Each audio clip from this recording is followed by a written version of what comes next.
어버이날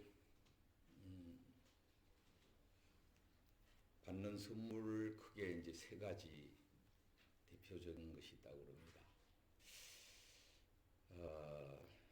첫째는 뭘까요? 봉투라고 합니다. 봉투. 두 번째로는 편지. 세 번째로는 강강. 이 세 가지가 대표적인 그런 어버이날 선물이라고 이렇게 이해합니다. 저는 이런 편지를 받았습니다. 이런 편지. 여러분, 어버이날 편지처럼 행복한 편지가 없으리라 그런 생각이 듭니다. 요새는 이제 카톡이 있어 카톡으로 여러 이제 참 모습으로 이 고마움을 표하는 그런 일들이 많이 있습니다. 요새 이제 교육도 영상으로 전에보다도 더 좋은 모습으로 교육이 이루어지는 그런 일들을 위하여 노력하지만은 영상 가지고 제대로 참 교육이 되지를 못한다는 거죠. 우리 예배도 마찬가지입니다. 우리가 이제 영상으로 지금 예배를 드리는 분이 있지만은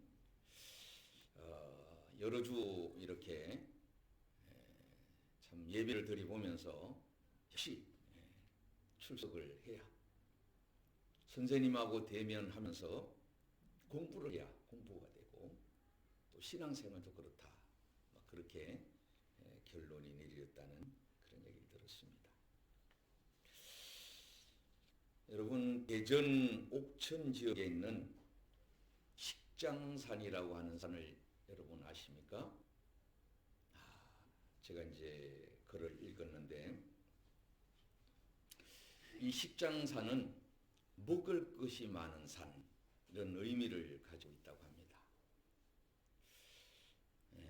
홀로 된 어머님을 모시고 부부가 또 한 자녀가 있어서 이렇게 네 식구가 함께 살아가는데 어머니한테 뭘 갖다 드리면 그 어머니가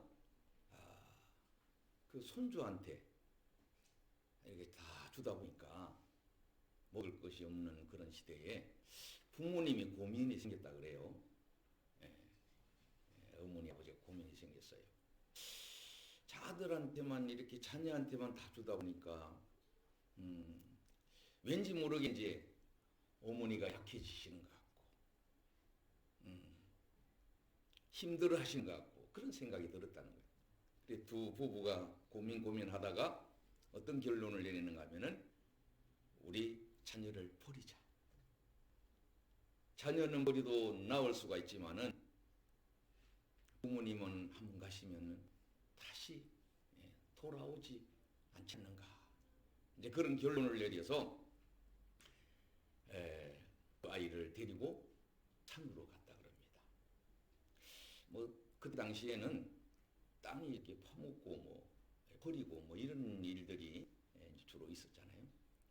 그래서 땅이 파묻으려고 땅을 이렇게 팠는데 거기에서 그릇이 나왔다.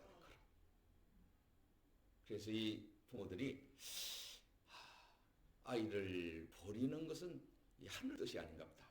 그런 생각이 들어서 그 산에서 나온 그릇하고 아이를 데리고 왔다는 거죠.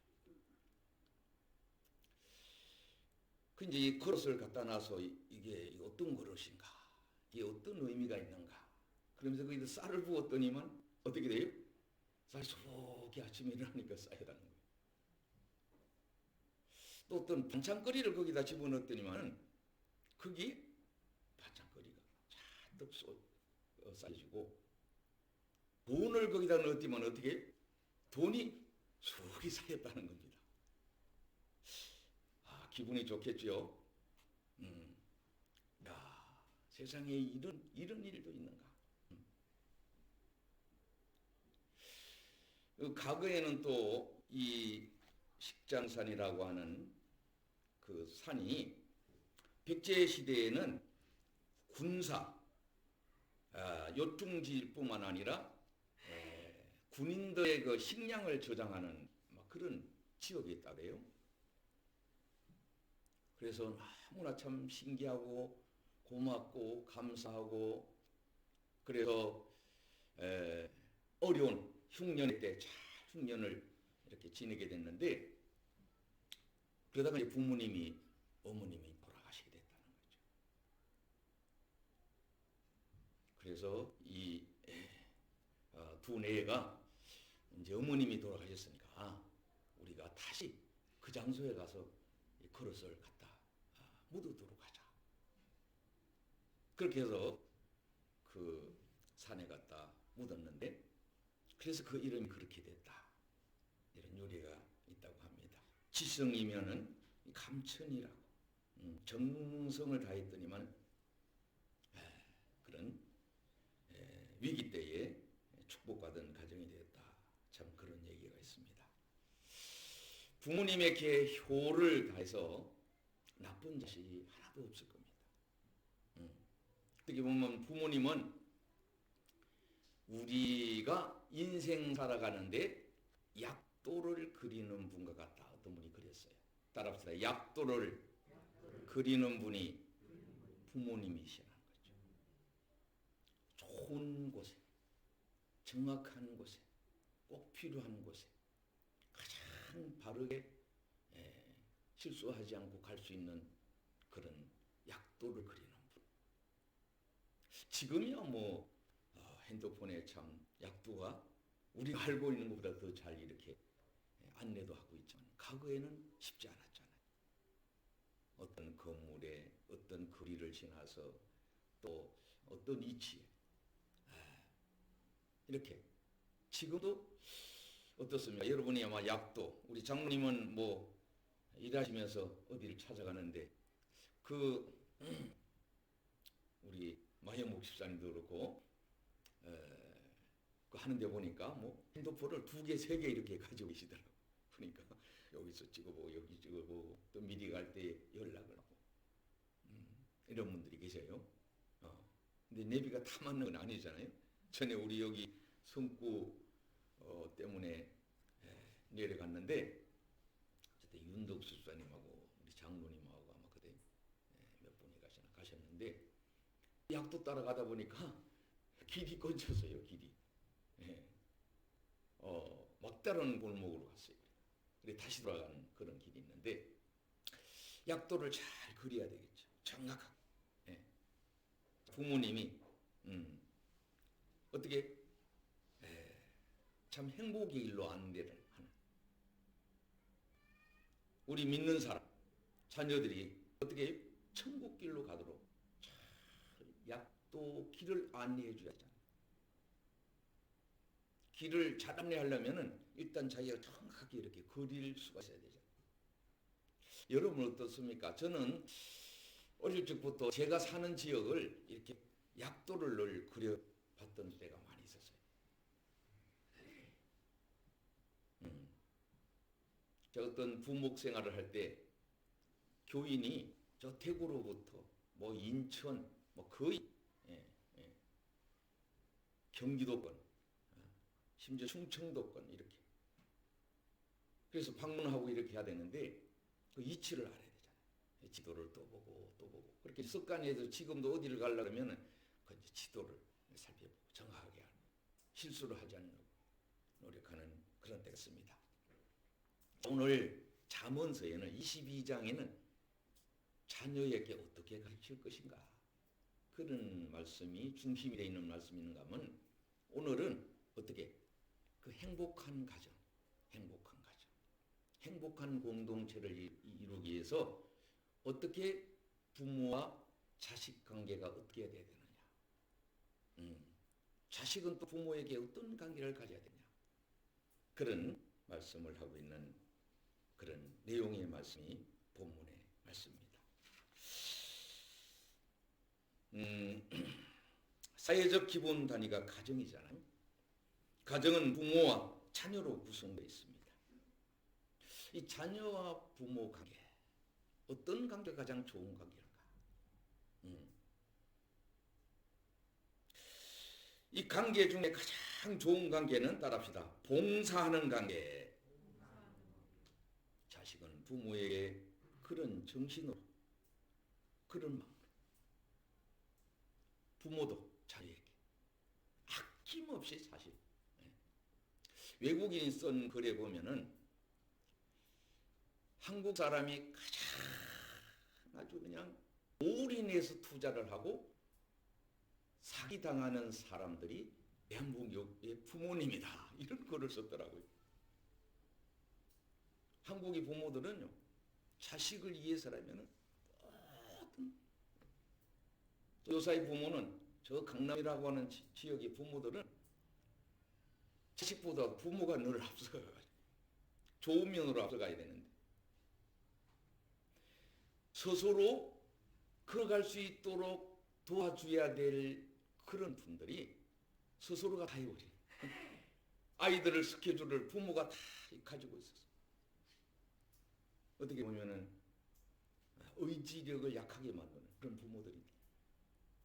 한국의 부모는 정성을 다해서 어떻게 보면은 이제 경제적인 이치로 보면은 투자를 자녀에게 많은 투자를 하고 사기를 제일 많이 당하는 사람이 한국 부모다. 이제 그런 거를 얘기를 하시더라고요.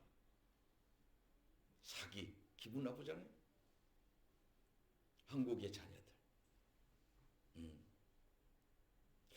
자, 우리 이제 고민 중에 하나가 뭔가 하면은 결혼을 하면은 어떻게 부모를 떠나서 새 가정을 이루어야 되잖아요. 그걸 끝나는가? 과연 독립을 하면 독립의 문제, 독립 후에 어떻게 관계를 가느냐, 이게 굉장히 중요한 관계잖아요.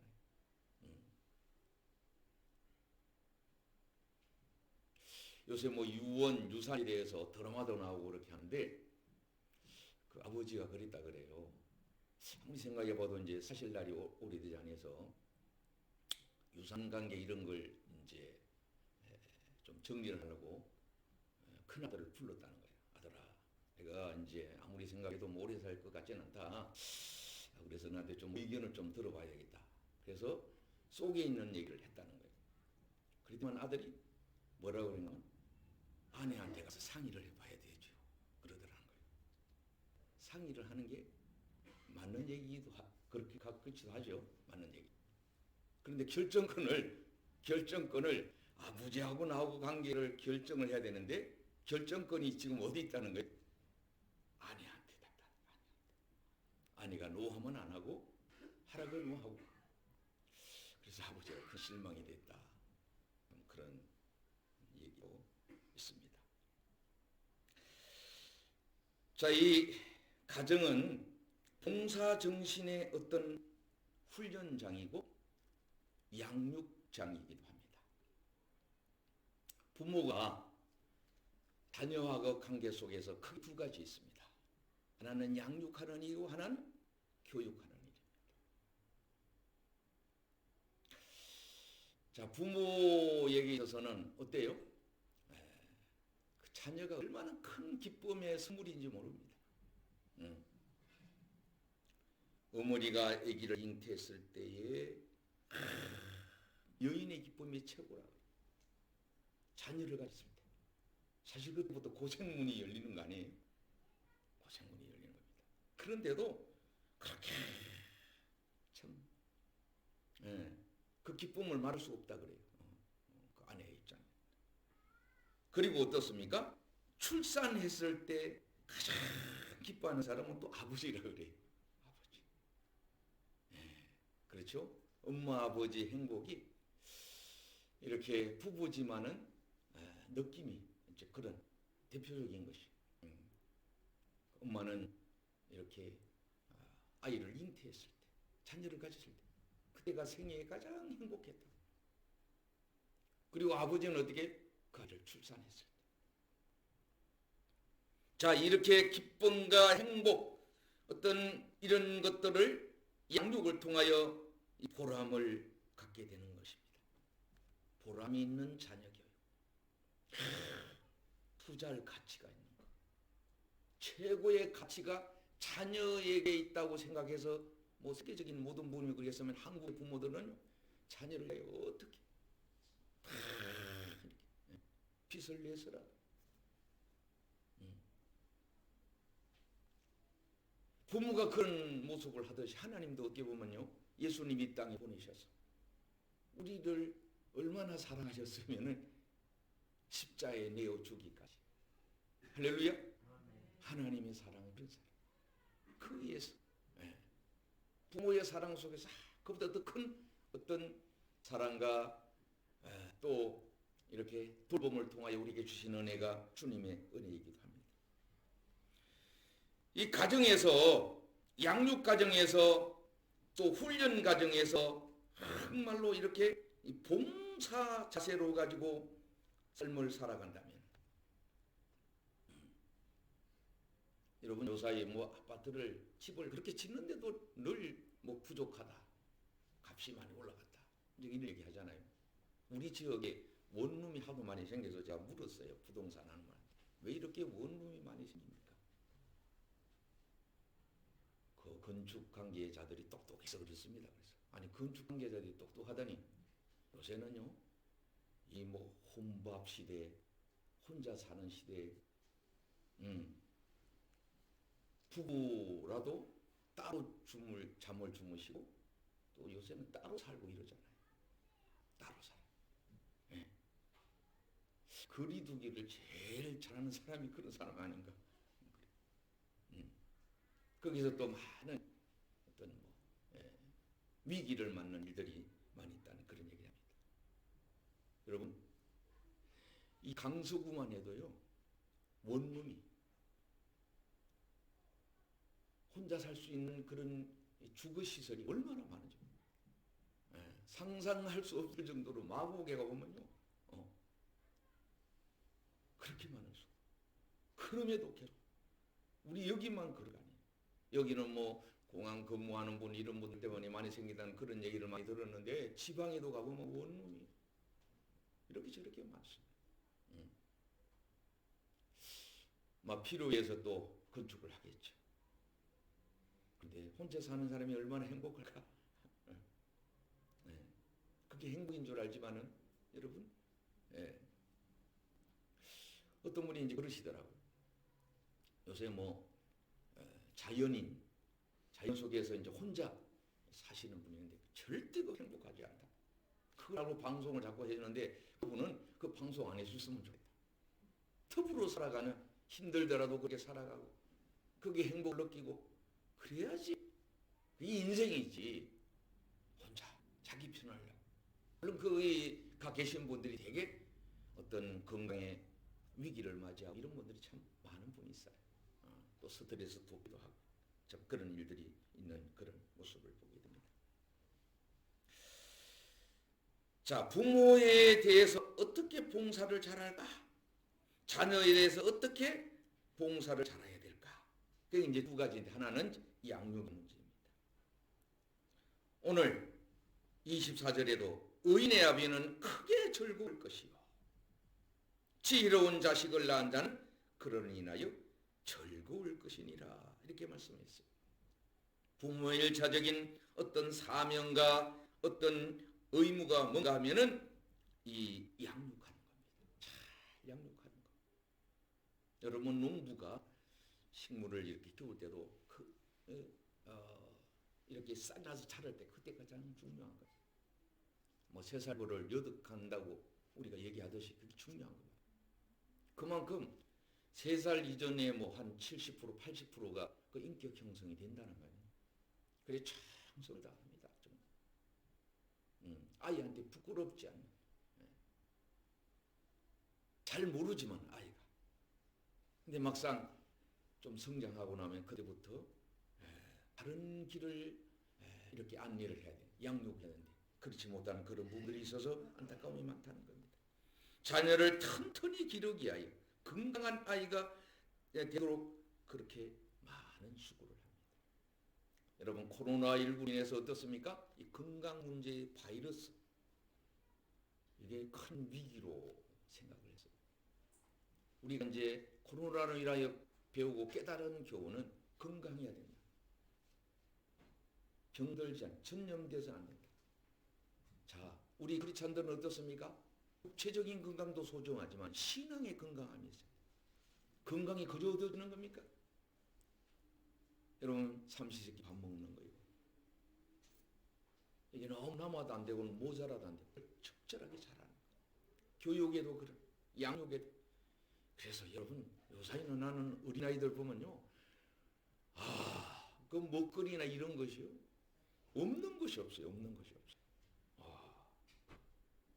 지금 이제 그런 시대가 됐어요. 저희 가양동 지역에 어느 날 급한 일이 있어서 점심을 못 먹어서 또 그냥 지내기 위해서 편의점 같은 데로 들어갔더니만은 세상에요. 거기 뭐 끓이는 거, 전자레인지, 뭐 또 일회용으로 하는 것들이 없는 게 없어요. 의자도 있고 그게 다 돼 있어요. 세팅이 돼 있어요. 이 원룸들도 웬만한 뭐 삶의 세팅이 다 돼 있고 그렇다고 다 돼 있어요. 요사이는 이제 그런 시대가 됐어요. 참, 우리 젊은 사람들 살기가 지혜롭게. 우리 이제 기성세대도 그런 거 좀 배워야 돼. 젊은 사람들 배워야 되는데, 자, 이 양육 굉장히 소중합니다. 건강한 사람은 정신이 건강하고 육체도 건강해야 되는데, 우리는 지금 세계에서 1위 하는 그런 것들이 좋은 쪽도 있지만 나쁜 쪽이 굉장히 많다.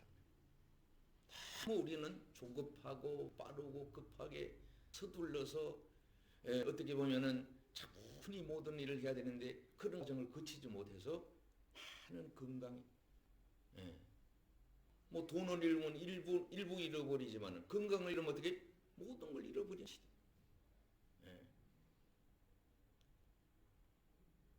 한국의 의사들은 생각 없이 의술을 이렇게 사용한다. 외국 의사가 그런 얘기를 한다고 해요.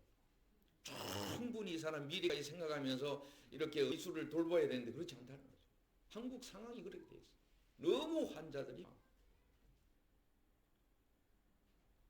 상황이 그렇게 돼 있어요.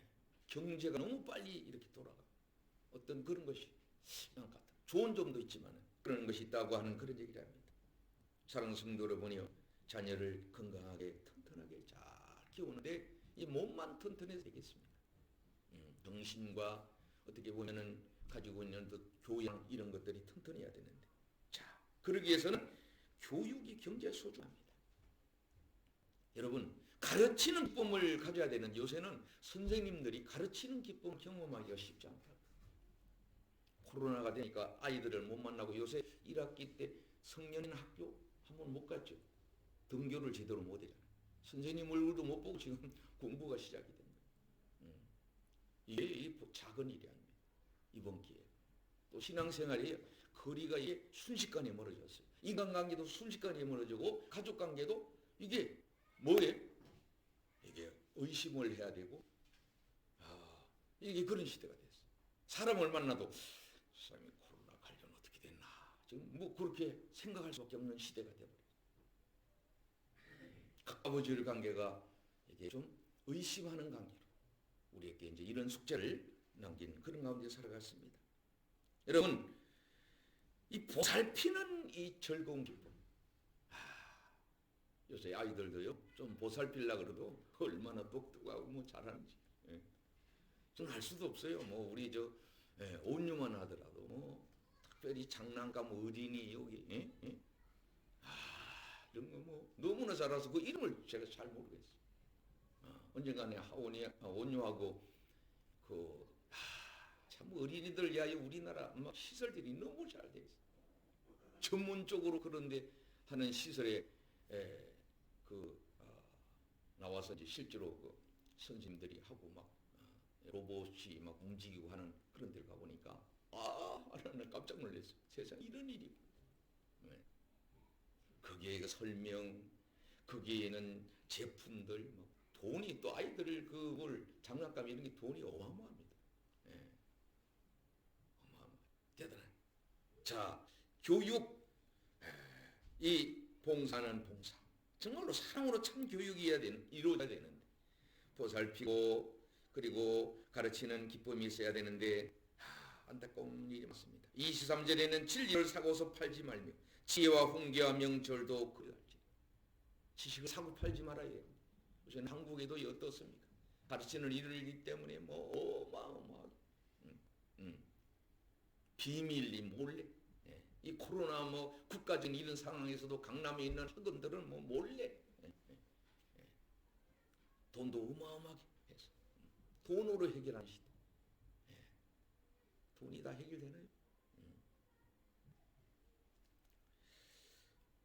자, 교육은 모든 것의 기초가 되고 삶의 지혜를 그런 교육을 통하여 우리가 배우게 되고 얻게 되는 그런 특별히 인간관계입니다.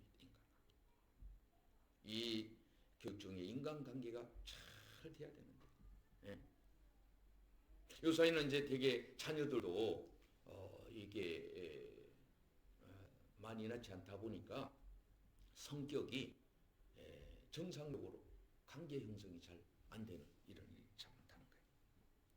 자, 중요한 것이 다스리는 이 봉사정신이라고 합니다. 22절에 있는 말씀 오늘 이 중요한 말씀인데 너나온 의미 있게 청종을 해라. 내 늙은 어버이를 겸 여기지 마라. 자, 자녀와 부모 관계 속에 자녀가 해야 될 가장 중요한 것은 따라합시다. 존경하는 일. 부모가 존경스러운 부모가 된다. 여러분, 가정교육이 사람이 태어나서 세상을 떠날 때까지가 95%가 가정에서 이루어진다. 통계에 의하면은 3%는 학교에서 20년이나 세월 동안에 배우고 그 다음에 2%는 교회를 통하여 배운다. 통계상으로 그런 통계가 있습니다. 그런데 중요한 건 95%가 가정에서 다 이래요. 가정에서 양육의 문제, 교육의 문제, 인격 형성의 문제가 다 된다. 중요한 거는요, 이 어버이주의를 맞이하여 자녀들이 어떻게 되냐? 부모님을 존경해야 돼. 할렐루야? 존경의 자세로 늘 살아가야 된다. 부모님 나보다도 이 학식이 좀 부족할 수가 있고 여러 가지 어떤 현대적인 감각이 없다 할지라도 그분을 존경하는 것. 두 번째로는 대접을 잘 해드려. 격려적인 대접만이 최고가. 요사이 코로나로 인하여 부모님을 찾아가는 자녀들 또 손주들과 더불어서 이제 같이 가잖아요. 가는데 대면을 잘 못한다는 거예요. 거기 있는 분이 다 약해요. 요양시설에 있는 분이 다 약하니까 유리창으로 이렇게 보면서 얼굴만 대면하고 간다는 거예요. 그때 막 그 자녀는요 마음이 그렇고 근데 손주들은 기분 좋다고 빨리 간다고. 그럴 때 마음이 더 아프다는 거예요. 여러분 이 코로나로 희생되면요 저도 코로나의 장례식에 여러 번 이렇게 연락받았지만 못 갔어요. 네. 가면 또 어떤 일이 벌어질지 그런 상태에 또 우리 성도들한테 어떤 일이 있을지 그런 일 때문에 하시는 거예요. 그래서 이 코로나로 인하여 어떻습니까? 장례가 있더라도 그 자리에 참여하지를 못하고 외국에서 한국까지 와서라도 보지를 못했다. 참 이런 안타까운 그런 얘기를 하시는 것이 있다는 겁니다. 자, 자녀가 부모에게 그렇게 존경하고 어떻게 이렇게 하려면은 순종하는 삶을 살아야 된다는 거예요. 순종하는 자세로. 너나온 아비에게 청종을 한다는 얘기는 듣는 일에 순종을 잘하라. 여러분 지난번에 세마가 뭐예요? 들어라. 세마는 들어라. 들을 끼가 늘 있어야 돼. 오늘날도 이제 소통이 안 되는 뭐 정치인들도 어떻게 자기 얘기만 하지 다른 사람 얘기를 안 듣는 거예요. 우리 과거에는 어떻습니까? 어디 갈 때도 그렇고 올 때도 그렇고 무릎을 꿇고 우선 들었어요. 부모님. 왜 그렇습니까? 그분의 지혜가 무궁무진합니다. 그분이 나를 낳을 때부터 지금까지 그리고 가장 최선의 삶으로 자녀에게 이렇게 도와준 분이에요. 여러분 뭐 경찰, 병원 가보면요, 역시 가정이 얼마나 소중한가 이런 걸 우리가 알게 되는 때가 있습니다. 자, 따라합시다. 존경하는 마음. 존경은 뭔가 하면은 기대를 충족시키는 봉사예요. 따라합시다. 기대를 충족시키는 봉사. 부모님 볼 때 기대에 어긋나지 않는 거예요. 내가 생각하는 것보다도 부모가 생각하는 것보다도 자식이 더 지혜롭고 이때 행복이 있다는 거예요. 그때 즐거움이 있습니다. 그때 기쁨이 있습니다. 거기에 행복이 있습니다. 여러분, 어떤 분이 이제 오리 새끼를 이렇게 어떻게 키울까 생각하다가 병아리 자라는 데 갖다 집어넣었다네. 처음에는 깨끗하다가 그다음에 어떻게 삐약삐약으로 바뀌었다는 거예요. 삐약삐약. 그 연구를 해보요. 여러분, 인도에서 1900년도에 늑대 어린이 애를 남매를 이렇게 발견이 됐어요. 이 아이는 6살짜리하고 9살짜리 있는데 아마 어떻게 해서 뭐 버려졌는지 어떻게 해서 늑대하고 삶을 살았는데 이 아이가 울음도 톡 늑대처럼 하고 또 식성도 그렇게 했다는 거예요. 그래서 관찰을 이제 9살짜리를 7년을 이렇게 관찰을 했는데 16살 됐는데 아이가 죽었다는 거예요. 건강했어요. 그래서 왜 죽었을까 연구해봤더니 늑대는 대개 16살이 그런 게 최고 고령 동물로서는 그렇다 그래요. 그래, 식성을 그렇게 하고. 그래서 여러분 우리 한국도 뭐 고기 먹는 고기 좋아하고 다 그러는데 고기를 먹기보다는 뭐 이렇게 채식을 많이 하라 이제 이런 얘기를 하잖아요. 뭐 그런 얘기 하는데 고기 우리 한국에서 이제 제가 지난 주간도 그런 얘기 했는데 고기는 한 번 먹으면 6시간 지나야 이게 소화를 한답니다. 밤늦게 뭐 고기 육식 주고 저녁에 육식을 먹으면요 이게 소화하니 하고 어떻게 장기가 잠을 못 자는 심을 같이 못하. 이게 이제 지속되면은 탈이 생겨서 뭐 이장병이 생기고 병이 생기고 이렇게 많이 생깁니다. 이게 원리가 있어요. 하나님 주신 원리. 과거에는 소고기국을 1년에 한 2번 우리가 명절 때 이런 데밖에 못 먹었어요. 돼지고기가 더 뭐 영양소가 많다 이런 얘기 합니다만은 자 우리가 아무튼 모든 일에 그 살아야 되는데 자 토인비는 이런 얘기했죠. 하나님이 없는 교육은 자기를 불행하게 하고 세상을 어지럽게 한다. 역사학자가 그런 얘기를 했어요. 링컨은 그런 얘기를 했어요. 중등 교육이 지금 지상에 그때 당시 얘기했죠. 중등 교육은 작은 도둑을 만들고 있고 고등 교육은 큰 도둑을 만들고 있구나. 정직하게 살아야 되는데 정직하지 못한다. 여러분 커가면서 자꾸 이렇게 적당하게 거짓말하고 이렇게 사기치고 이런 일을 적당히 넘어가고 저도 이제 우리 자녀들한테 뿌중을 들고 그럴 때가 있어요. 제가 살아온 시대가 그랬어요. 제가 살아온 시대는요 먹거리가 뭐 다 이렇게 다 어려우니까 저희는 이제 학교 갔다가 올라가는 길이 꽤 몇 킬로가 돼요. 그래서 학교 갔다 올라가다 보면 참 뭐 덜려게 뭐 무도 뽑아 먹고 콩도 뽑아 먹고 이렇게 했어요 그때는. 그래도 그게 이제 도적이 아니었어요. 도적질이 아니었어요. 지금은 그게 아니잖아요. 뭐 그렇게 생활하다 보니까 그러한 습관이 굉장히 소중하잖아요. 습관. 어떤 습관? 교육을 통하여, 양육을 통하여 어떻게 내 그 습관이든 이게 중요합니다. 자 이제 말씀을 마치고자 합니다. 인간 기본 관계는 행복이 있습니다. 행복을 위해서는 어떻게 해요? 이 부모가 자녀에게 그 기쁨, 그 보람 이런 것에 대한 그것을 보상을 받으려고 할 때 문제가 있다는 보상. 오늘날도 마찬가지예요. 부모들이 다 그렇게 했기 때문에 자녀로부터 보상하고자 하는 마음이 있다. 그러다 보니까 이제 실망을 하고 찾아가게 되고 뭐 이러다 보니까 요새는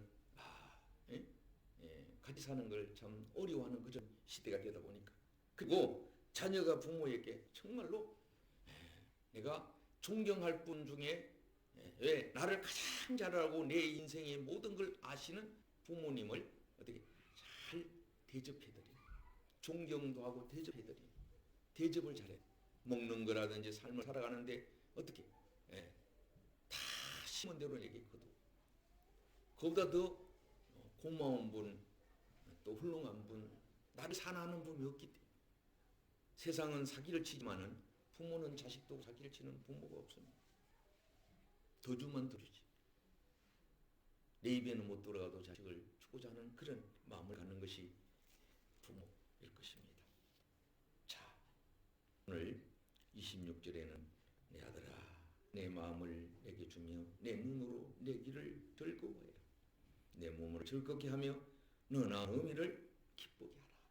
여러분 부모에게 기쁨이 되시고 자녀에게 다 존경받고 여러분 대접받을 만한 삶을 사는 은혜가 있기를 주의 이름으로 축원을 드립니다. 열심히해서 함께 기도합니다. 부모와 자녀 관계가 아름답고 행복한 관계가 되게 도와주시옵소서. 그 행복이 이웃들에게 나눔이 되어서 우리 인간 삶의 우리의 이웃과의 관계도 그 행복이 향기가 되고 열매가 되고 기쁨이 되는 그런 은혜가 되게